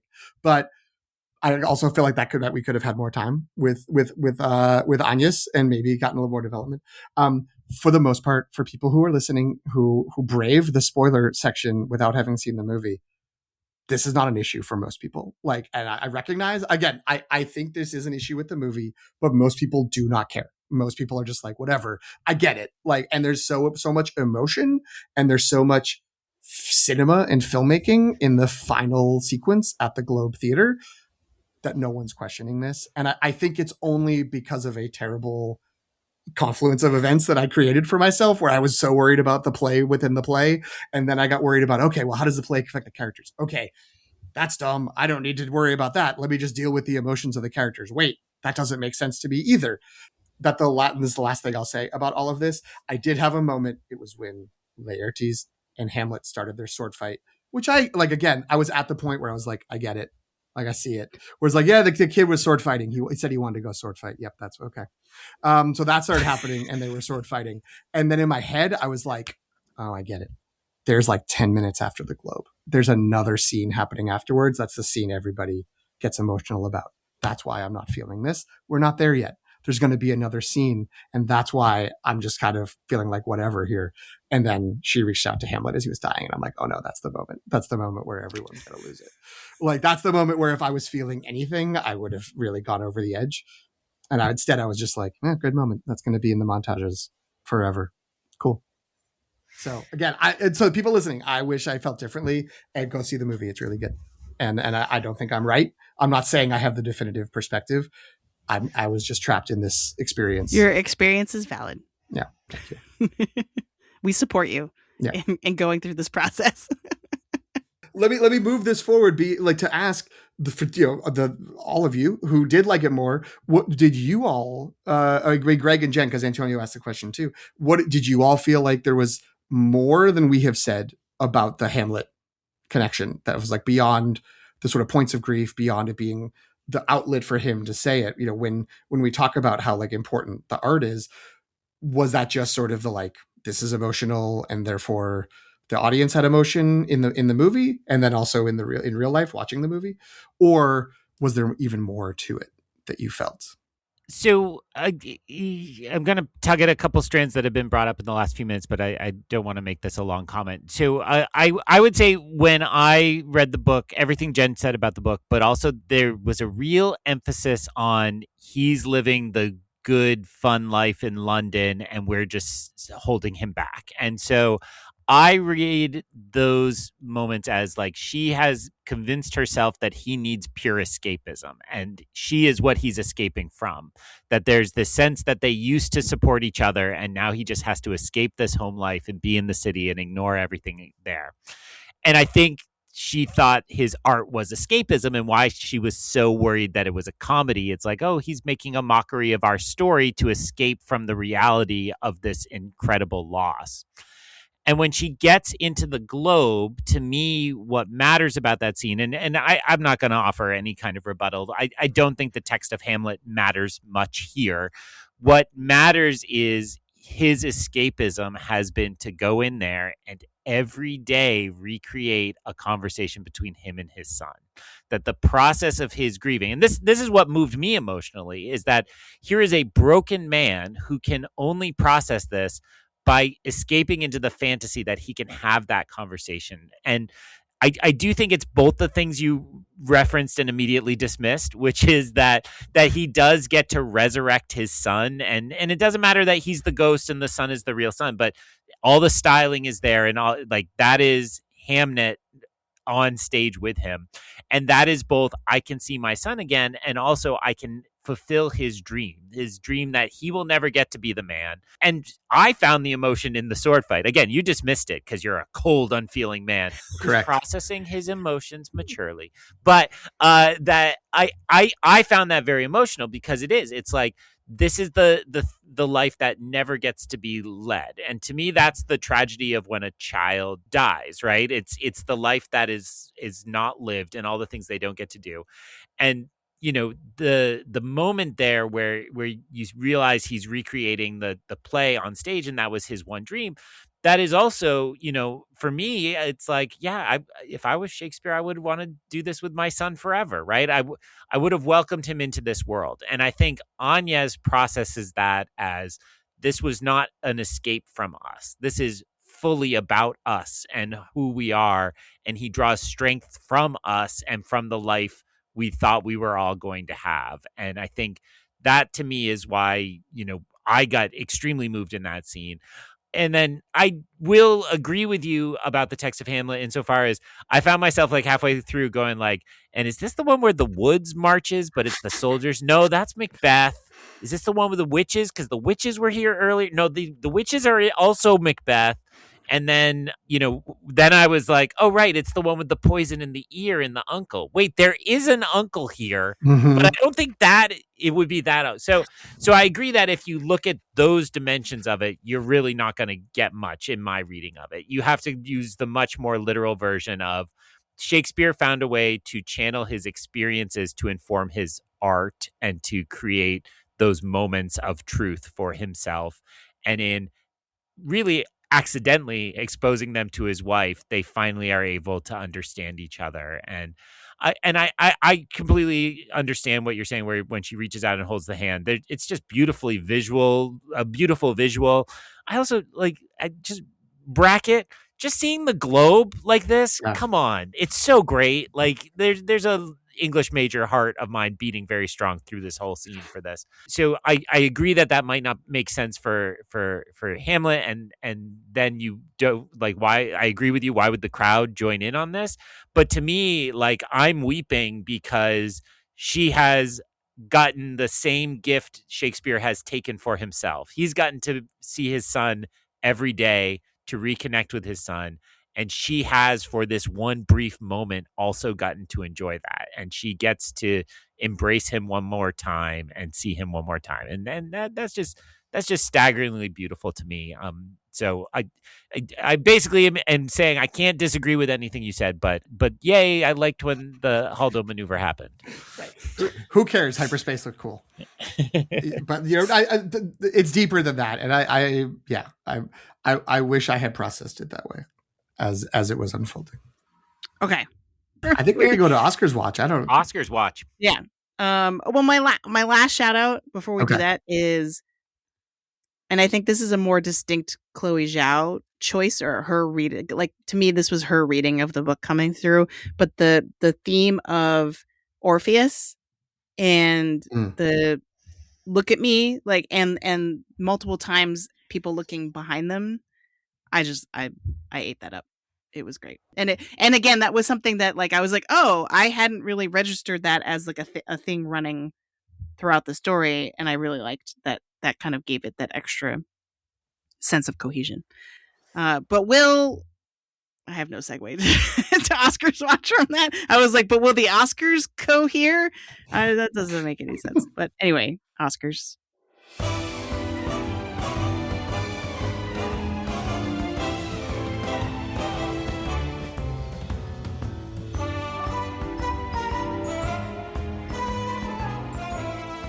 As I mentioned earlier, much earlier, it's like hours ago now. This wasn't one of those early identified frontrunners that then became vulnerable. It's kind of I think it's underperformed in like the early stage nominations for precursors, but then like reasserted itself in other ways. So it's kind of in this weird amorphous place where it's like sort of dipping, but not really. At this point in time, how many nominations do you think it will get? Like, how big a splash is this making on Oscar nomination morning? I think a very strong one. I mean, having just gone through all of that about it. No, I mean, I don't. It's. I mean, I don't really see how it doesn't have at least 5, and probably probably more than that. Probably upwards. Probably upwards of like 8 or 9 nominations would be my guess. Because you have picture, I think that's locked in.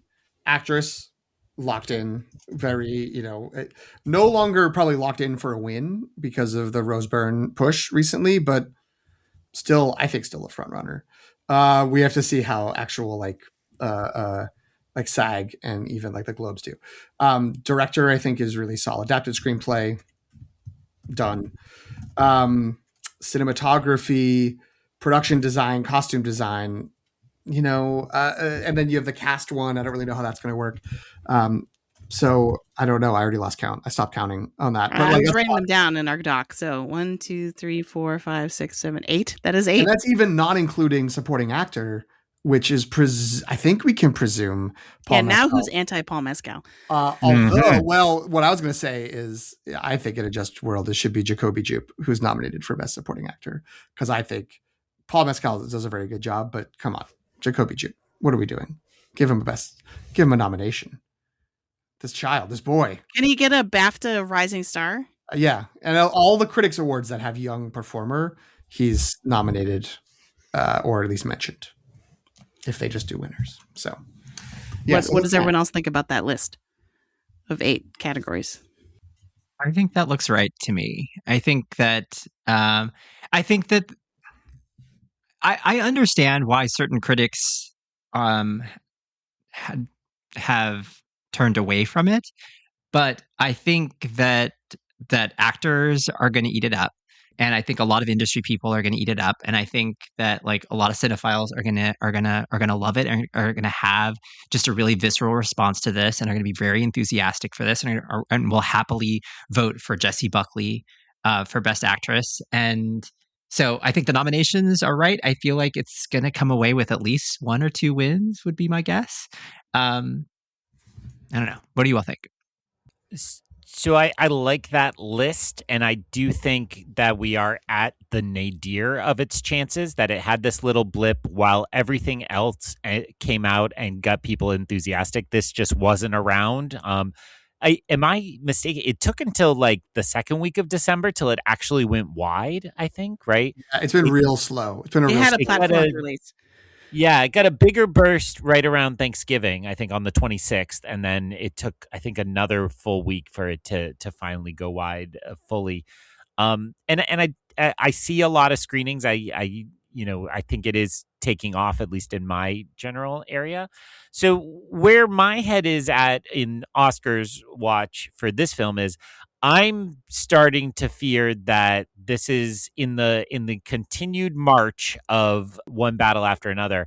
I feel like this is slowly becoming we give it to Jesse Buckley and that's the one Hamnet gets. And I'm disappointed in that because I think it deserves more, and I'm always in the spread the wealth camp. So I hope it gets more along that list that you just elucidated. But is the like only win it's really in the hunt for Jesse Buckley, who is due and absolutely deserves it, absolutely a revelation. But is that going to be its only win? Well, I think that's unclear. I added to our chat, not helpful to our listeners, but just for us, the sort of who has won what so far of the critics awards that have been announced. And I will note, Jessie Buckley in actress is the only win Hamnet has across all the critics prizes. It's been nominated for a bunch of things, but this is just a list of wins, and that is the only win.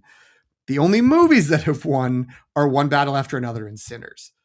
I could definitely see, as we flip the calendar into a new year, into January, and this movie starts, obviously it'll be on the Academy voters streaming platform, whatever they access, and also will be on for real streaming. And we talked a while ago now, but we talked about how there's a bunch of people who are like, oh wait, I'll watch this at home. I think it's going to make me really sad. I could see this getting a real comeback as the movie that is like, okay, we have these big genre movies that are fighting at the top for purchase and position, and we have a lot of other really good movies, but there's not really any other movie that's strongly challenging to win like Best Picture, win a bunch of awards. I don't think. I mean, maybe some like It Was Just an Accident or Sentimental Value could start to rise up, but I could see this being the like, wait a minute, like, do we want a movie that's about art and theater and actors and performance and has these long, beautiful, slow shots, and it's not about vampires and it's not about car chases. So I could see it actually getting a bounce back. I think, Greg, you're very right. This is the low point for this. And then it gets into stuff I don't really understand, and maybe Jen can speak to, where I'm like, I could totally see this being production design and costume design, but that's Wicked for Goods territory. That's Frankenstein's territory. Like, but those are two Netflix movies. Are people going to be like, oh, let's vote for the real movie that was in theaters for a while? I don't know. So like, I could see it getting, a few, maybe even getting adapted screenplay if people are like, okay, One Battle's going to win enough. We don't need to also give it screenplay. But yeah, I it's very curious. I don't know the answer. I mean, I will just say on the flip side, and not to be a negative Nelly because of my stance for the whole thing, but like, is there a Rose Byrne wins Best Actress and suddenly Hamnet gets nothing? Is like an 0 for 10 or an 0 for 9? Like, that could happen. I think that's pretty unlikely. I think this is going to be a movie that gets celebrated a little more. And I think that kind of like early branding of this could be the Oscar villain might there be backlash to that backlash of like, wait a minute, why are we saying that? And like, it'll get a little boost from that. But I don't know, Jen, what you read the tea leaves more than us. What are you seeing in your your mortar and pestle? I don't. Yeah, I was gonna say, can I squeeze this movie's hand? And I see vast landscapes in undiscovered countries. So I do think that if you are just going by the data, the raw data that we have so far, it does not look good. However, I do think that it is a movie that's going to, like everyone just said, it's going to play much better with more industry leaning bodies, actors, crafts, all that kind of stuff. And then I can also see this playing very well on a preferential ballot, because unless you are, I guess, PT or I'm sorry. That's fine. I earned it. But you know what I mean? Like, unless you're in that smaller camp of people who are like, this was emotionally manipulative, it didn't work for me, right? I think those people are there. They exist. There are dozens of them. And I think that most people are going to be like, oh yeah, that movie. I cried during that movie. And it might not be as many people's number one or even number two, but it would still rank pretty high probably when all said and done. So I think this is definitely not there's a lot of game time left. This is definitely not the last we've seen of this movie. It's interesting because I think this movie has a very different fate nominations wise than it would wins. And maybe I'm just summarizing everything everyone just said, but like, but we trust you more. So if you say it feels right. We haven't mentioned score, which I had earmarked to specifically talk about, and we didn't have time. But that's also another big one that Max Richter has never won an Oscar, so that could be just another. Yeah, sure. Let's get him in there, even though it's kind of controversial because he recycled music he already wrote and is used in other things. Apparently not Max Richter's fault. They're being very clear that he tried very hard to not have that happen. It was an insistence on Chloe Zhao and the cast and like everyone working on the movie was like, no, it has to be this. And he was like, can't you let me write something new? So yeah, I don't know. I don't think it's going to be the Oscar villain. And when we say that, for listeners who aren't aware of the kind of context in which we're saying that, there was a very, provocative article, maybe is the best way to put it, that made a lot of Oscar pundits and critics mad. That was published by Joe Reed on November 7th. So we are recording this December 15th. And he was already declaring the year's first Oscars villain has arrived. And a lot of people thought that was unfair and was actually trying to take down. I don't know if that was the intent, but people were like, this is taking down the movie before it's even come out. Like, what are you doing? So, but I think when more people have seen it, I think the picture of it, the idea of it will change in its favor. Yeah. That's my prediction. I think so. And I did feel like that article wasn't trying to make fetch happen, but Joe Reed has to reconcile the fact that that's definitely how everyone read it. And then maybe that's the impact that it had, because it does feel like there was kind of an immediate, yeah, you know what, whatever, Hamnet. And it was just like, wait, it's like everybody got mad about the article and they thought that's really unfair. And then they also were like, but also it's right. Who cares about Hamnet? It's like, this hasn't even come out yet. I'm glad you all saw it at your festivals, but let's let people see it. So yeah, I think it's good. That's going to ride out the storm. But I was just looking around and I was like, what's the worst case scenario? Is it a Banshees of Inisherin Fablemans 0 for 10, 0 for 11? Or is it like the Holdovers where it has the one kind of strong, this person was winning a lot of precursors and then wins, but only gets a few other nominations and kind of fading away after being thought of as a strong contender right when it came out? The nomination I'm actually the most concerned about is director, because I think a lot of people are presuming Chloe Zhao makes it in just because of her past win, that because Nomadland won Best Picture, but I think she is a woman, and so that's already working against her in this branch. And people I think are going to be like, oh well, she had her day in the sun. So we don't necessarily need to reward her here. And so I think that could be people could be really clutching their pearls on Oscar nomination morning if that snub happens. The recent thing that I've heard, and then we'll wrap this up because Greg's fading fast, I can tell. No, I keep trying to talk. Go ahead. Oh. Well, okay. So the last thing I'll say, and then I'll shut up.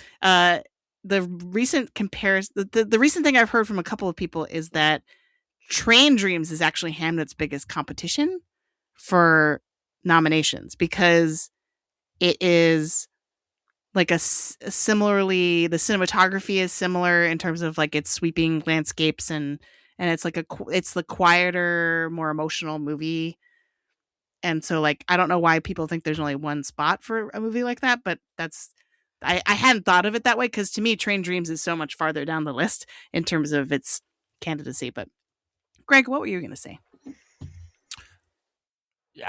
mostly irrelevant now. I was mainly gonna say that Joe Reed article is exactly why I hate Oscar punditry.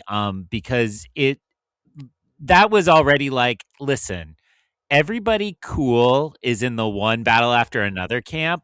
If you'd like to get in the Hamlet camp, then we're all going to sneer at you eventually when you realize how bad you are. And we don't, we have a lot of fun and we play these games and we got to see things early and all those things. So we're as guilty as some others. But I just think like this like Oscar industrial complex of critics is doing such damage to the actual enjoyment of like the awards movie season and the awards movies. And I don't think that critic class has yet kind of reconciled themselves to the fact they're doing that damage. Like they're just like, who can see them all first? How can we get to them early? How can we figure out what it is in August and then sneer at everybody else? And, this came up during History of Sound, our review of what we all agreed was an excellent, not perfect, but an excellent movie. And the critics had all decided in August, no, it's out. Like, we're done with that one. And, I just think that it's so silly that this race has to be decided in August. And then in September, they all second guess what they said in August. And then in October, they talk about how what we said in August is now troublesome. And then in December, they're like, nope, it's just back to what we thought in August, baby. We did it. And they high five each other and go smoke a cigar. So I've gotten so frustrated this year in particular. And actually, like, last year, I know my famous tagline of Oscar season was like, let me see the damn movie. And this year I saw a lot of things. I'm very complete at this stage compared to last year. And yet I can't help but feel that we're doing such a disservice to the general movie public who, probably might want to go check out Hamnet this weekend. And then they'll Google it and they'll say like, oh, great. I'm lame if I don't think one battle after another is way better than this movie. Por qué no las dos? Why not both, right? Let's just take it all and enjoy. So that's my take on the Oscar race. I stick by my saying. I still think that Amanda Seyfried in Ann Lee does everything Jessie Buckley does and then sings a bunch. So if you enjoyed this performance, I want people to go check out that one when it eventually gets to theaters. All right. That's a good reminder for us all. That's mostly directed at me. I mean, not you need defending, but I will say there is a difference. I do think I agree with Greg, and I think in addition to trying to that combination of like create the narrative, but then also make every prediction possible so you can say you were right on something, because it's like, well, if I predicted everything, eventually I could say I was right. There's also like that problem of the people who are in a small cluster who see all the movies very early because they have access to these festivals.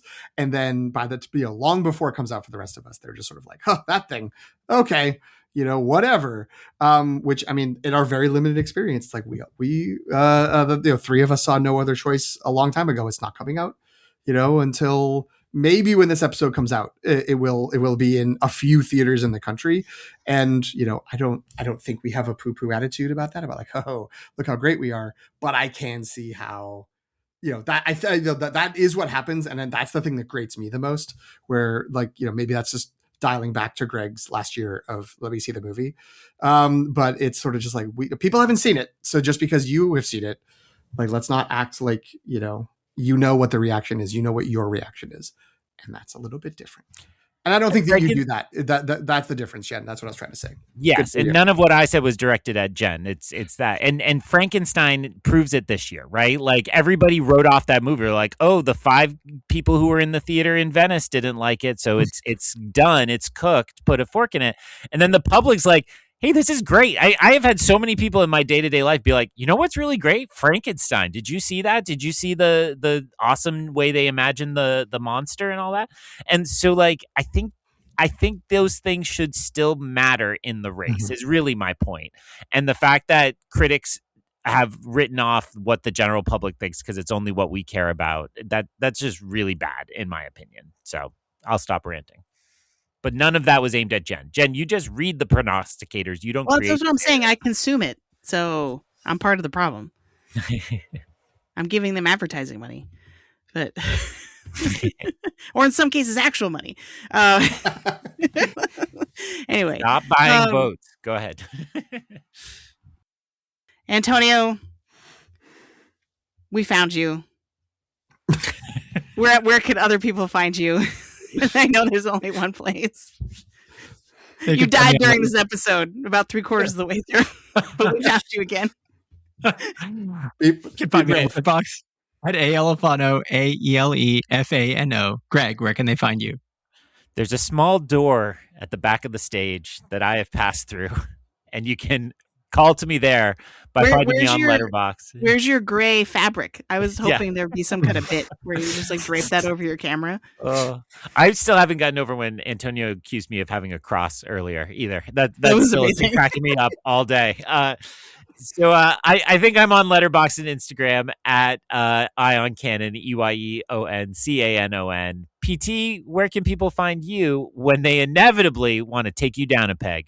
Yeah, I mean, for more terrible takes about movies, you can find me on Letterboxd at PT McNiff, PTMCNIFF. Hey, you can also find the show there at LTR Pod. You can look for us on Instagram, Threads, and Blue Sky at The Long Take Review. You can email us, thelongtakereview@gmail.com. I say that realizing I haven't checked that email in like 5 weeks, but I'll go look at it and you should email me because who knows? Maybe I'll look. And you can also just follow us wherever you get your podcast. Wherever you're listening right now, hit subscribe, hit add, hit plus, hit heart, whatever it may be. Follow to listen out for new episodes. We're in the thick of it now. Once the new year starts, all kinds of things are going to be coming out at you. We've got award show reactions. We got to catch up on some movies. We got to talk about our favorite movies of the year. All kinds of great things are coming up. So don't miss out on that. Jen, where can folks find you? You can find me on Instagram, Threads, and Blue Sky at Sopchockchai, SOPCHOCKCHAI. And you can find me on Letterboxd at Qui-Gon Jen.